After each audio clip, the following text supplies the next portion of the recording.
قرآن لوگوں کے لیے اللہ کا پیغام۔ القرآن يوحدنا لطريق الخير يوجهنا الله تعالى أنزله ورسول الله نحمده ونصلي على رسوله الكريم اما بعد فاعوذ باللہ من الشیطان الرجیم بسم اللہ الرحمن الرحیم ما اشہدتہم خلق السماوات والارض ولا خلق انفسہم وما کنت متخذ المضلین عضدا صدق اللہ العظیم رب اشرح لی صدری ویسر لی امری واحلل عقدۃ من لسانی یفقہوا قولی آمین یا رب العالمین۔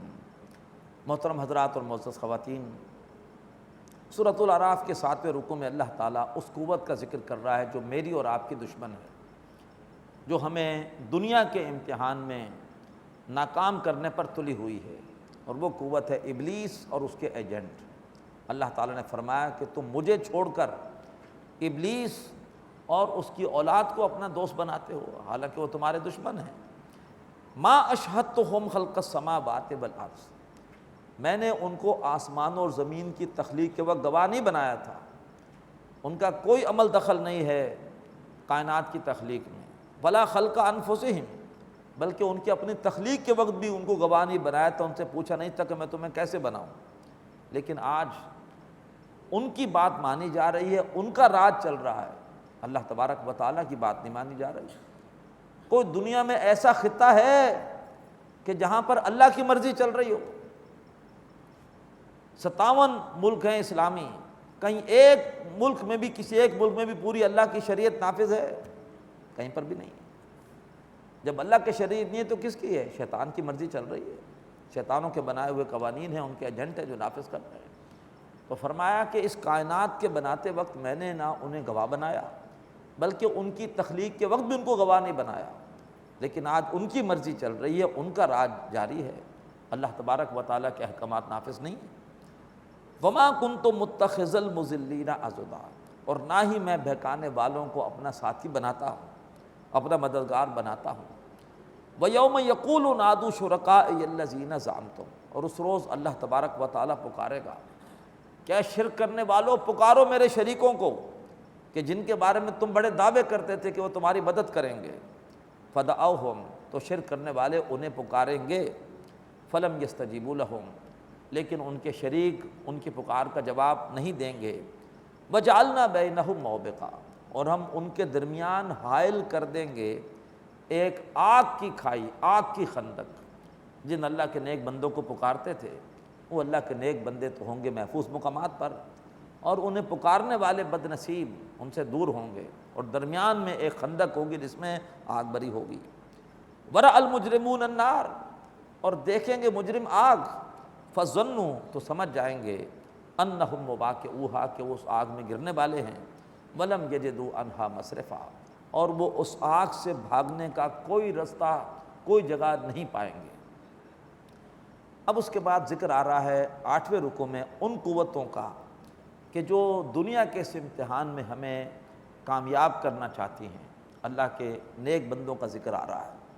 وَلَقَدْ صَرَّفْنَا فِي هَذَا الْقُرْآنِ لِلنَّاسِ مِنْ كُلِّ مَثَلٍ، اور ہم نے اس قرآن میں پھیر پھیر کے لوگوں کے لیے ہر مثال بیان کر دی، مختلف اسلوبوں سے بیان کر دی، لیکن وَكَانَ الْإِنسَانُ أَكْثَرَ شَيْءٍ جَدَلًا، لیکن انسان بہت زیادہ جھگڑالو واقعہ ہوا ہے، بات مان کر نہیں دیتا۔ وَمَا مَنَعَ النَّاسَ أَن يُؤْمِنُوا إِذْ جَاءَهُمُ الْهُدَىٰ، اور لوگوں کو نہیں روکا کہ وہ ایمان لاتے جب کہ ان کے پاس آئی ہدایت۔ وَيَسْتَغْفِرُوا رَبَّهُمْ، اور اپنے رب سے بخشش مانگتے۔ إِلَّا أَن تَأْتِيَهُمْ سُنَّةُ الْأَوَّلِينَ، مگر اس بات نے کہ انہوں نے یہی چاہا کہ ان پر وہی کچھ ہو جو پہلوں کے ساتھ ہوا ہے، جو کچھ پہلوں کے ساتھ ہوا ہے وہ چاہتے تھے کہ ہمارے ساتھ بھی وہی کچھ ہو۔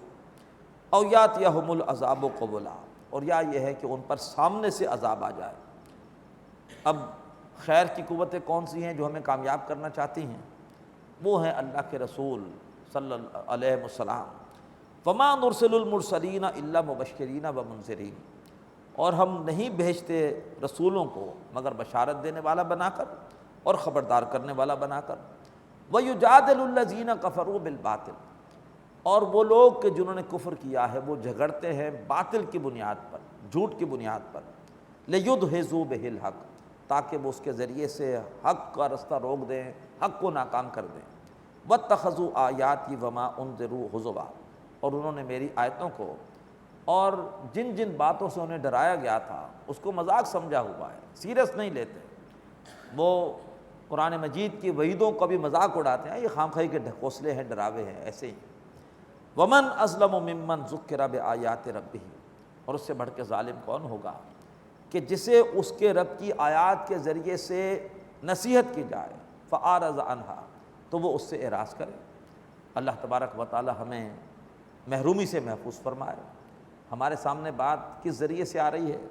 اللہ کی آیات کے ذریعے سے آ رہی ہے۔ اگر اب بھی ہم دنیا داری کرتے ہیں، اب بھی ہم حرام خوریاں کرتے ہیں، نافرمانیاں کرتے ہیں، فحاشی میں مبتلا ہوتے ہیں، تو ہم سے بڑا ظالم کون ہوگا؟ قرآن سے زیادہ کوئی مؤثر باز ہو سکتا ہے؟ تو فرمایا اس سے بڑھ کے ظالم کون ہوگا کہ جس کو اس کے رب کی آیات کے ذریعے سمجھایا جائے۔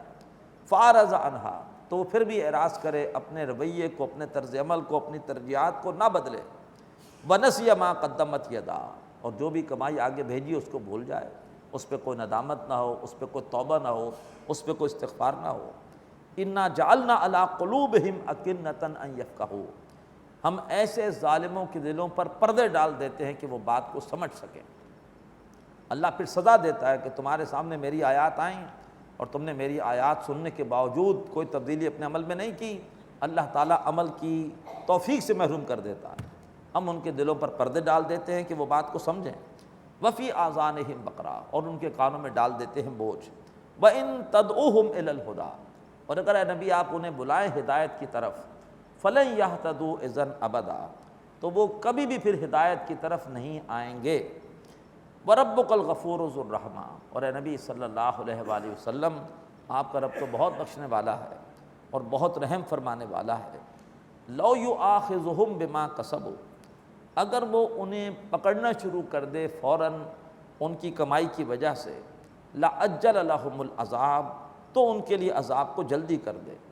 بَل لَهُم مَوْعِدٌ لَن يَجِدُوا مِن دُونِهِ مَوْعِلًا، مگر ان کے لیے ایک وعدے کا وقت ہے، ایک معین وقت ہے کہ جس پہ ان کی پکڑ ہوگی۔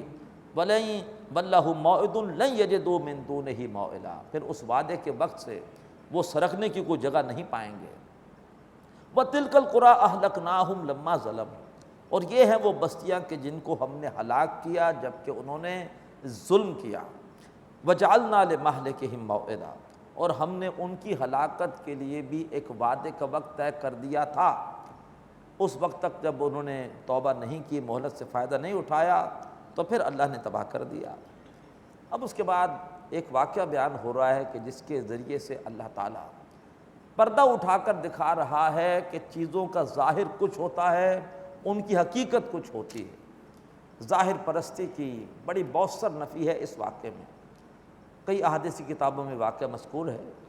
حضرت موسیٰ علیہ السلام سے کسی نے پوچھا کہ اس وقت کرۂ ارضی پہ سب سے بڑا عالم کون ہے؟ کچھ دیر سوچا اور پھر کہا کہ میں ہوں، اور بات بظاہر صحیح بھی تھی، اس لیے کہ باقی لوگوں کو علم حاصل ہوتا ہے تجربے سے، رسول کو اللہ تعالیٰ علم دے رہا ہوتا ہے وحی کے ذریعے سے بھی، تو کہتے میں ہوں۔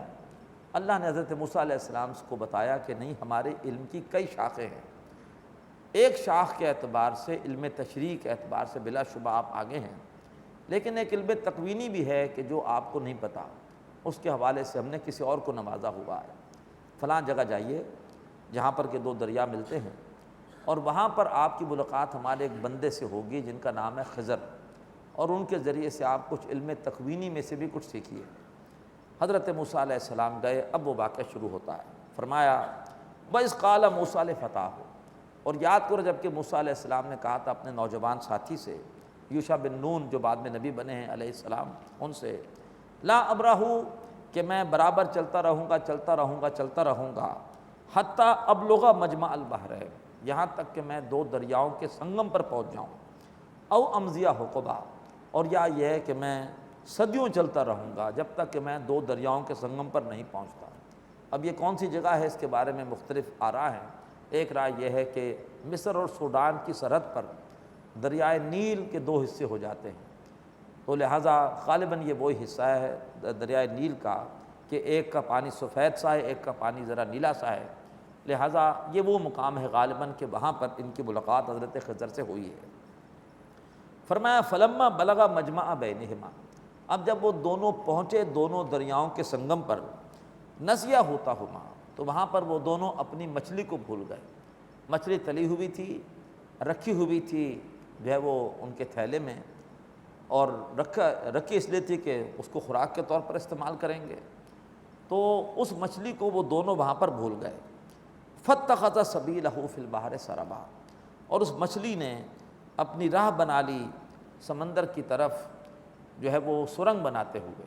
مچھلی تلی ہوئی مچھلی زندہ ہوئی، تھیلے سے باہر نکلی اور اس کے بعد ایک سرنگ سے بناتی ہوئی رستہ بناتی ہوئی سمندر میں چلی گئی۔ یہاں پر یہ دونوں آرام کر رہے تھے، موسیٰ علیہ السلام سو رہے تھے۔ یوشع بن نون نے یہ منظر دیکھا اور سوچا کہ جاگیں گے موسیٰ علیہ السلام تو میں انہیں بتا دوں گا۔ فلما جاوزا، جب وہ دونوں آگے بڑھے، قال لفتاہ، موسیٰ علیہ السلام نے اپنے نوجوان ساتھی سے کہا آتنا غداءنا، بھائی ذرا ہمارا کھانا لے کر آؤ، مچھلی لے کر آؤ۔ لقد لقینا من سفرنا ھذا نصبا، ہم نے تو سفر میں بڑی تکلیف محسوس کی ہے۔ قال، یوشع بن نون علیہ السلام نے کہا ارأیت، کیا آپ نے دیکھا، اذ اوینا الی الصخرہ، جب ہم نے وہ چٹان کے پاس کچھ دیر کے لیے آرام کیا تھا، فإنی نسیت الحوت، تو بے شک میں وہاں پر مچھلی کو بھول گیا، وما انسانیہ الا الشیطان ان اذکرہ، اور مجھے نہیں بھلایا مگر شیطان نے کہ میں آپ کے سامنے اس کا ذکر کرتا۔ واتخذ سبیلہ فی البحر عجبا، اور مچھلی نے اپنا رستہ بنایا سمندر کی طرف یا دریا کی طرف بڑے عجیب طریقے سے۔ قال ذلک ما کنا نبغی، حضرت موسیٰ علیہ السلام نے کہا کہ ارے وہی تو جگہ ہے جس کو ہم ڈھونڈ رہے ہیں، یہ تو مجھے نشانی بتائی تھی اللہ نے کہ وہاں پر مچھلی دریا میں بڑے عجیب طریقے پر جو ہے وہ چلی جائے گی۔ فرتد علی آثارہما قصصا، تو وہ دونوں پلٹے اپنے قدموں کے نشانات کو دیکھتے دیکھتے دیکھتے دیکھتے واپس اس جگہ پر آ گئے۔ فوجدا عبدا من عبادنا، تو ان دونوں نے وہاں پر ایک بندہ پایا ہمارے بندوں میں سے۔ اب حضرت خضر کون ہے واللہ عالم، اس میں ہمارے پاس کوئی حتمی رائے نہیں ہے، آیا انسان ہیں یا فرشتے ہیں، کیونکہ قرآن میں اللہ نے فرشتوں کو بھی اپنے بندے کہا ہے، ہم پڑھیں گے سورہ انبیاء میں ان کو بھی اللہ نے عباد کہا ہے۔ پھر اگر انسان ہیں تو نبی ہیں کہ غیر نبی ہیں، ہمیں کچھ نہیں پتہ۔ مجد الفسانی رحمۃ اللہ علیہ نے اپنا ایک مکاشفہ لکھا ہے کہ میں بڑا پریشان تھا، سوچ رہا تھا کہ ان کی حقیقت کیا ہے، تو اللہ نے مجھے ایک کشف میں ان کی حقیقت دکھائی۔ حضرت خضر میرے سامنے آئے اور انہوں نے کہا کہ میں انسان ہوں اور نبی ہوں، مرنے کے بعد اللہ تعالیٰ نے میری روح کو شامل کر دیا ہے فرشتوں کے ساتھ، اور اللہ تعالیٰ مجھے دنیا میں بھیجتا ہے مثالی جسم دے کر کہ میں لوگوں کو علم تکوینی میں سے کچھ سکھاتا ہوں یا بھٹکے ہوئے لوگوں کو میں راستہ بتاتا ہوں۔ میں بھی اور حضرت الیاس بھی علیہ السلام، ان کو بھی اللہ نے مرنے کے بعد ان کی روح کو فرشتوں کے ساتھ رکھا ہوا ہے، ہمیں مثال جسم عطا ہوتا ہے۔ لیکن یہ ایک ان کا کشف ہے، دلچسپی کی ایک بات ہے، حقیقت کیا ہے اللہ بہتر جانتے ہیں۔ ان دونوں نے وہاں پر ہمارے بندوں میں سے ایک بندے کو پایا، آتیناہ رحمۃ من عندنا، ہم نے اسے اپنی رحمت میں سے عطا کیا تھا، وعلمناہ من لدنا علما، اور ہم نے اسے اپنے پاس سے کچھ علم سکھایا تھا، خاص علم۔ اب حضرت موسیٰ علیہ السلام نے یوشع بن نون کو تو رخصت کر دیا کہ اب آپ تو جائیے، اب حضرت موسیٰ اور حضرت خضر ہے۔ قال لہ موسیٰ، موسیٰ علیہ السلام نے حضرت خضر سے کہا هل اتبعک علی ان تعلمنی مما علمت رشدا، کیا میں آپ کی پیروی کروں کہ آپ مجھے سکھائیں اس میں سے جو آپ کو سکھایا گیا ہے ہدایت میں سے۔ قال انک لن تستطیع معی صبرا، حضرت خضر نے فرمایا کہ بے شک آپ میرے ساتھ رہتے ہوئے صبر نہیں کر سکیں گے۔ وکیف تصبر علی ما لم تحط بہ خبرا، اور آپ کیسے صبر کریں گے اس پر کہ جس کے بارے میں آپ کو خبر ہی نہیں ہے۔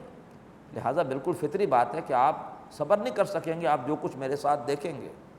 قال ستجدنی ان شاء اللہ صابرا، حضرت موسیٰ علیہ السلام نے کہا کہ آپ اگر اللہ نے چاہا، کتنے پیارے الفاظ ہیں، انشاءاللہ، اعتماد اللہ پر ہے، اپنی صلاحیت پر نہیں ہے، اگر اللہ نے چاہا تو آپ مجھے پائیں گے صبر کرنے والا، ولا آسی لک امرا، اور میں ہرگز آپ کے کہنے کی خلاف ورزی نہیں کروں گا، آپ کے حکم کی نافرمانی نہیں کروں گا۔ قال فإن اتبعتنی، حضرت خضر نے فرمایا کہ اچھا موسیٰ اگر آپ میرے ساتھ چلتے ہیں، میری پیروی کرتے ہیں، فلا تسألنی عن شیء، تو آپ مجھ سے کسی بات کے بارے میں پوچھے گا نہیں، حتی احدث لک منہ ذکرا، جب تک کہ میں خود آپ کو اس میں سے کچھ بتا نہ دوں۔ فانطلقا، پس وہ دونوں چلے، حتی اذا رکبا فی السفینۃ خرقا، یہاں تک کہ وہ دونوں پہنچے اور دریا کے پار جانا چاہ رہے تھے۔ کشتی والے نے دیکھا کہ دو افراد کھڑے ہیں، کشتی والے قریب آئے، ساحل پر آئے، ان کو بٹھایا اور لے کر چل پڑے۔ تو وہ دونوں سوار ہوئے کشتی میں، خرقا، حضرت خضر نے کشتی کا ایک تختہ اکھاڑ کر اس کو پھینک دیا اور گویا کشتی میں شگاف ڈال دیا۔ قال خرقتھا لتغرق اہلھا، حضرت موسیٰ علیہ السلام نے کہا کہ کیا تم نے اس کشتی میں شگاف ڈالا ہے تاکہ تم کشتی والوں کو غرق کر دو، ڈبو دو؟ اگر پانی کی سطح کسی وجہ سے اوپر ہو گئی تو پانی کشتی میں آ جائے گا اور کشتی والے ڈوب جائیں گے۔ لقد جئت شیئا امرا، تم نے تو بڑی نامناسب بات کی ہے۔ تو یہ ہے نہی عن المنکر، موسیٰ علیہ السلام کو یہی کرنا چاہیے تھا، علم تشریع کے مطابق یہی کرنا چاہیے تھا کہ آپ یہ کیا کیا آپ نے، یہ تو انہوں نے ہمارے ساتھ احسان کیا اور آپ نے ان کو یہ اس کا صلہ دیا کہ ان کی کشتی میں آپ نے شگاف ڈال دیا۔ قال الم اقل انک لن تستطیع معی صبرا، حضرت خضر نے کہا میں نے کہا نہیں تھا کہ آپ میرے ساتھ رہتے ہوئے صبر نہیں کر سکیں گے۔ قال لا تؤاخذنی بما نسیت، یہیں پر ایک واقعہ آتا ہے صحیح مسلم میں، حدیث میں، حضرت خضر نے کشتی کے سفر کے دوران حضرت موسیٰ کو دکھایا کہ ایک چڑیا آئی اور اس نے جو ہے وہ پانی پیا اور چلی گئی۔ کہا کہ چڑیا کی چونچ میں جو پانی گیا ہے، جو نسبت اس پانی کو اس پورے دریا کے پانی کے ساتھ ہے، تمام انسانوں کے کل علم کو اللہ کے علم کے ساتھ وہ نسبت بھی نہیں۔ اللہ تعالیٰ کا علم اتنا وسیع ہے، اتنا وسیع ہے، اتنا وسیع ہے۔ قال لا تؤاخذنی بما نسیت، حضرت موسیٰ علیہ السلام نے کہا کہ اے خضر، جو میں بھول گیا اس پر میری پکڑ نہ کیجیے، ولا ترہقنی من امری عسرا، اور میرے اس معاملے میں مجھے مشکل میں نہ ڈالیے، یعنی درگزر کیجیے، معاف کر دیجیے۔ فانطلقا، پھر وہ دونوں چلے، حتی اذا لقی غلاما فقتلا، یہاں تک کہ ان دونوں نے پایا ایک لڑکے کو، حضرت خضر نے اسے قتل کر دیا۔ قال قتلت نفسا زکیۃ بغیر نفس، حضرت موسیٰ علیہ السلام نے کہا کیا آپ نے ایک پاکیزہ جان کو بغیر کسی جان کے بدلے میں قتل کر دیا؟ لقد جئت شیئا نکرا، آپ نے ایک منکر کام کیا ہے، برا کام کیا ہے، قتل ناک کیا ہے۔ حضرت موسیٰ نے وہی کیا جو انہیں کرنا چاہیے تھا۔ قال الم اقل لک انک لن تستطیع معی صبرا، حضرت خضر کے انداز میں سختی آ رہی ہے، آپ کہہ رہے اقل لک، کیا میں نے موسیٰ تم سے یہ نہیں کہا تھا کہ تم میرے ساتھ رہتے ہوئے صبر نہ کر سکو گے؟ قال ان سألتک عن شیء بعدہا، حضرت موسیٰ نے کہا کہ اگر میں نے اس کے بعد آپ سے کوئی بات پوچھی، فلا تصاحبنی، تو آپ مجھے اپنے ساتھ مت رکھیے گا، قد بلغت من لدنی عذرا، آپ کو میری طرف سے عذر پہنچ چکا ہے۔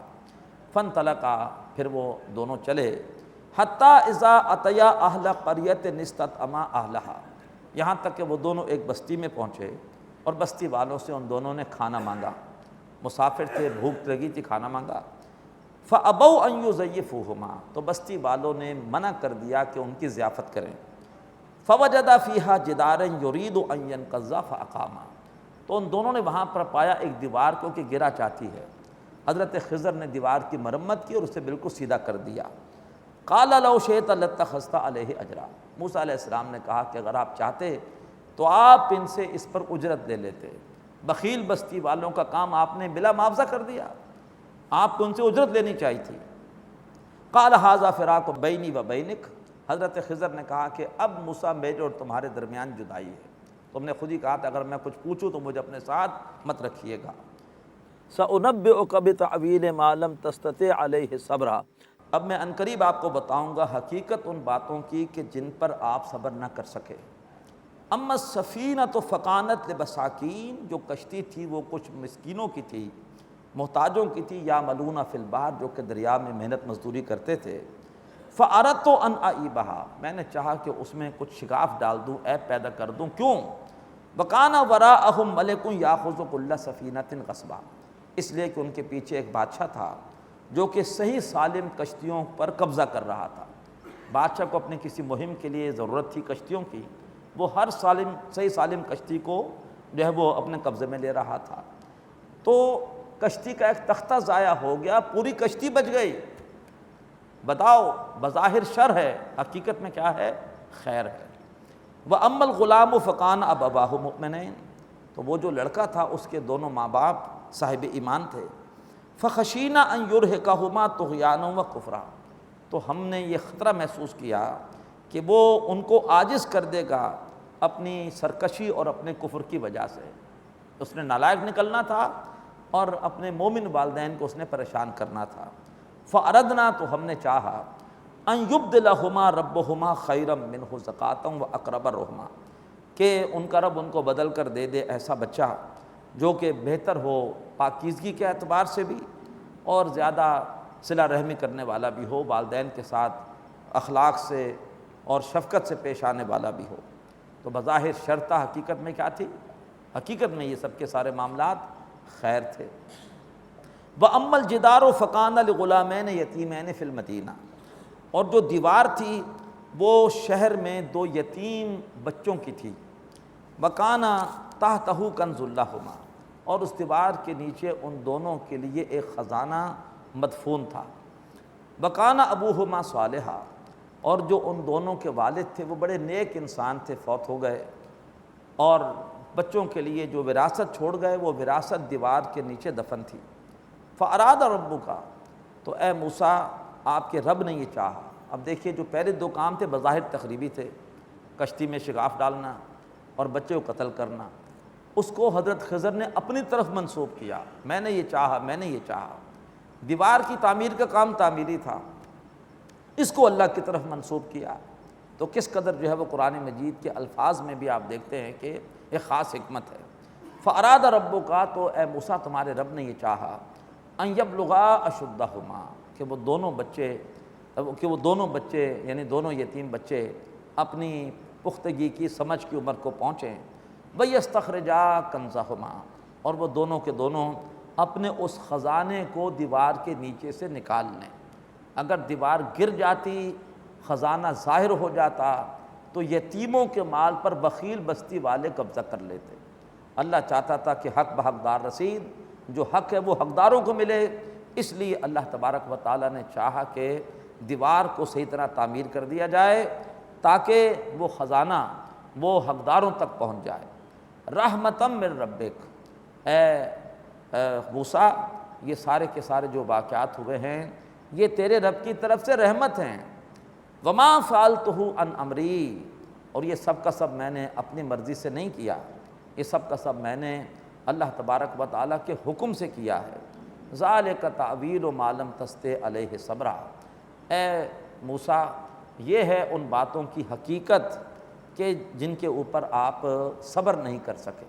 تو اللہ نے اس واقعے کے ذریعے سے پردہ اٹھا کے ہمیں دکھا دیا کہ اشیاء کا ظاہر کچھ ہے، ان کی حقیقت کچھ اور ہے۔ اے اہل نظر، ذوق نظر خوب ہے، لیکن جو شے کی حقیقت کو نہ دیکھے وہ نظر کیا ہے۔ اللہ تعالیٰ سے دعا کرنی چاہیے، اللہم ارنا الاشیاء کما ہی، اے اللہ میں چیزوں کو ایسے دکھا جیسی کہ وہ ہیں۔ اب اس کے بعد اس سورہ مبارکہ میں جو تیسرا سوال تھا یہود کا، اس کا جواب ذوالقرنین کی حقیقت کیا ہے۔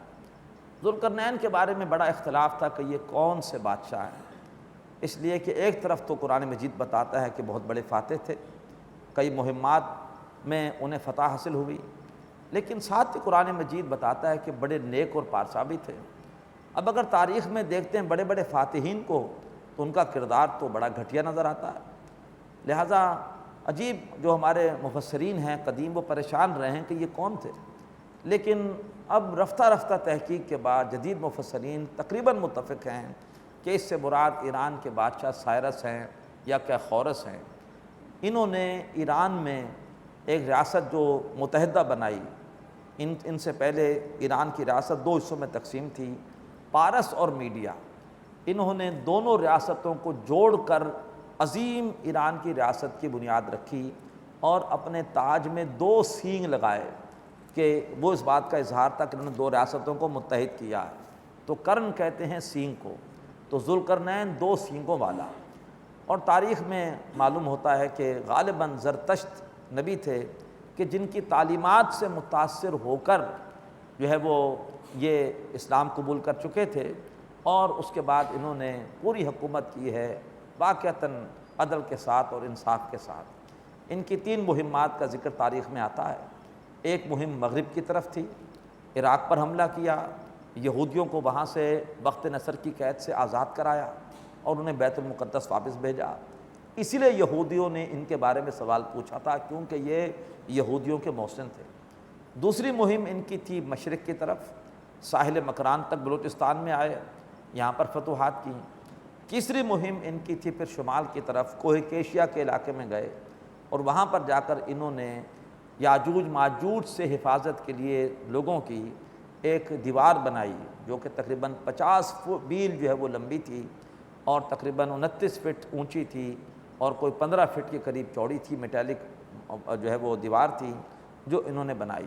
قرآن مجید میں اللہ تعالیٰ نے ان کی ان تینوں مہمات کا ذکر کیا اور بڑے اچھے پیرائے میں ذکر کیا، اور سوال کا جواب بھی دے دیا یہود کے، اور ساتھ ہی اللہ تعالیٰ نے واضح کر دیا کہ دیکھو یہ ہے تمہارے لیے مثال کہ اگر کوئی شخص اللہ تبارک و تعالیٰ اس کو اتنی نعمت دے دے، اتنی بڑی فتوحات دے، تو وہ کس طرح سے اس عیش میں بھی اللہ تبارک و تعالیٰ کو یاد رکھتا ہے۔ تو اگر تمہیں بھی اللہ تبارک و تعالیٰ نعمتیں دے تو نعمتوں میں اللہ کو بھولنا نہیں، بلکہ ذوالقرنین کی طرح تم اللہ تبارک و تعالیٰ کو یاد رکھنا۔ ظفر آدمی اس کو نہ جانیے گا، وہ ہو کیسا ہی صاحب فہم و ذکا، جسے عیش میں یاد خدا نہ رہی، جسے تیش میں خوف خدا نہ رہا۔ اقول قولی ھذا واستغفر اللہ لی ولکم ولسائر المسلمین والمسلمات۔